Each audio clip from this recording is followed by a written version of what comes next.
Ca un hoț la miezul nopții, Iisus va veni. Omenirea ca din somn, atunci se va trezi, să-L privească pe acel în care n-au crezut. Vor avea cu toții timp pentru cel ce n-a avut, dar El va veni. Ca un hoț la miezul nopții, Iisus va reveni. Cum ți-e viața? Ți-e păzită de păcat sau în somnul nepăsării ai uitat de cel preanalt?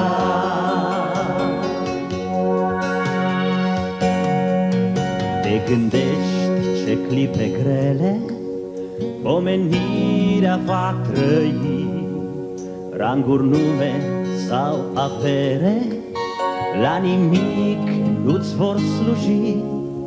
De trecutul tău atunci și tu-ți vei aminti, nu te vei putea ascunde când Iisus te va privi, dar El va veni. Ca un hoț la miezul nopții, Iisus va reveni. Cum ți-e viața? Ți-e păzită de păcat sau în somnul nepăsării ai uitat de cel preanalt? Cum ți-e viața? Ți-e păzită de păcat sau în somnul nepăsării ai uitat de cel preanalt?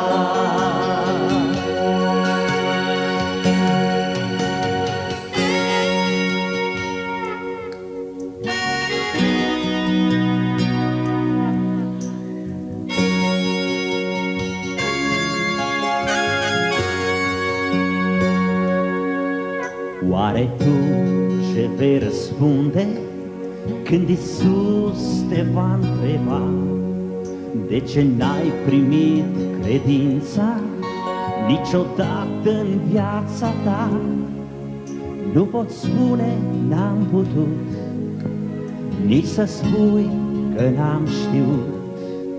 Când Iisus îți va răspunde, eu te-am vrut, dar tu n-ai vrut, dar El va veni. Ca un hoț la miezul nopții, Iisus va reveni. Cum ți-e viața? Ți-e păzită de păcat sau somnul nepăsării ai uitat de cel preanalt? Cum ți-e viața? Ți-e păzită de păcat sau somnul nepăsării ai uitat de cel preanalt? Dar El va veni. Ca un hoț la miezul nopții, Iisus va reveni. Cum ți-e viața? Ți-e păzită de păcat sau somnul nepăsării ai uitat de cel preanalt? Cum ți-e viața?